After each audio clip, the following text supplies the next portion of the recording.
The crowd outside the city cafe froze. A shiny black car had just screeched to a stop, and from it stepped the mayor's son, crisp white shirt, arrogant smile, and the kind of confidence only power could buy.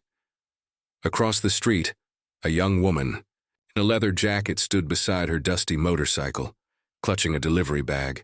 Her name was Maya, daughter of a local biker who ran a small garage. The two locked eyes for a moment. The rich and the poor, the entitled and the hard-working. Then came the sound that silenced the street. Laughter. His laughter. Nice. Bike, he said mockingly, circling her as his friends filmed on their phones. Maybe one day, when your daddy stops fixing engines, he can fix you a real life. People watched, some smiling nervously, some pretending not to see. Maya's knuckles tightened around her helmet, but she didn't respond. She just looked at him once, calm, unflinching, then turned, mounted her bike, and rode away. Before I tell you what happened next, like, comment, share, and subscribe to Kindness Valley, and tell me where you're watching from. That video, that cruel moment, spread through the town faster than the mayor's campaign posters. It was humiliation, pure and cold, and it burned deep in Maya's heart. Yet she never complained. She kept working at the garage, tuning engines beside her father, her silence sharper than any insult. But across town, another pair of eyes had seen the video. Liam, the son of the biker club leader. Quiet, disciplined, and known for his calm rather than his fists. He wasn't just angry. He was disappointed, not in Maya, but in a world that still bowed to arrogance. Days passed. Then one afternoon, the mayor's luxury car broke down near the old bridge, smoke rising, engine dead. He stepped out, frustrated, kicking the tire like it had insulted him. From the other side of the bridge came the low, steady rumble of motorcycles. Dozens of them. Liam led the pack, black jacket, silent expression. Behind him, a few older bikers followed, their eyes hidden behind tinted glasses. The mayor's son froze as the sound of engines filled the air like thunder. Liam dismounted, calm as stone, and walked toward him. "Heard your car's not running," he said. His voice carried the kind of quiet power that made others listen. The mayor's son swallowed. Yeah, it just stopped." Liam nodded once. "Engines don't stop without reason. Sometimes they just need respect." He crouched, opened the hood, and began fixing it.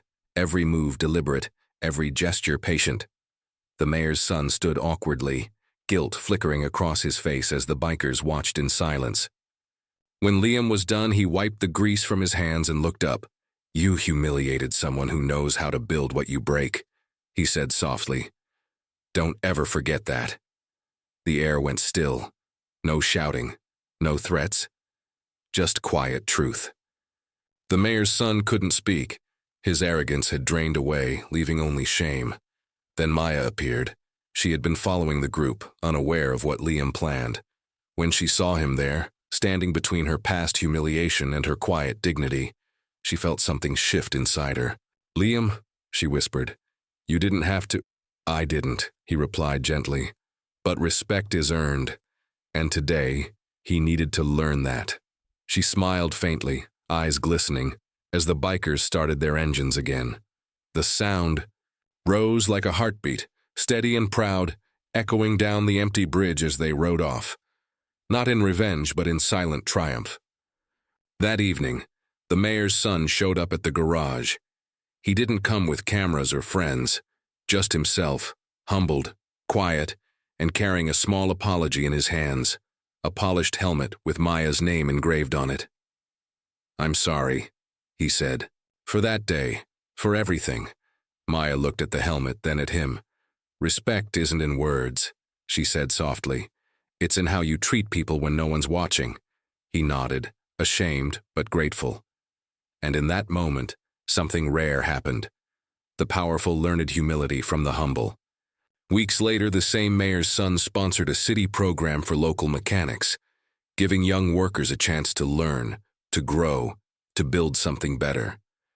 And every time he saw a biker ride by, he remembered the day when silence taught him more than anger ever could.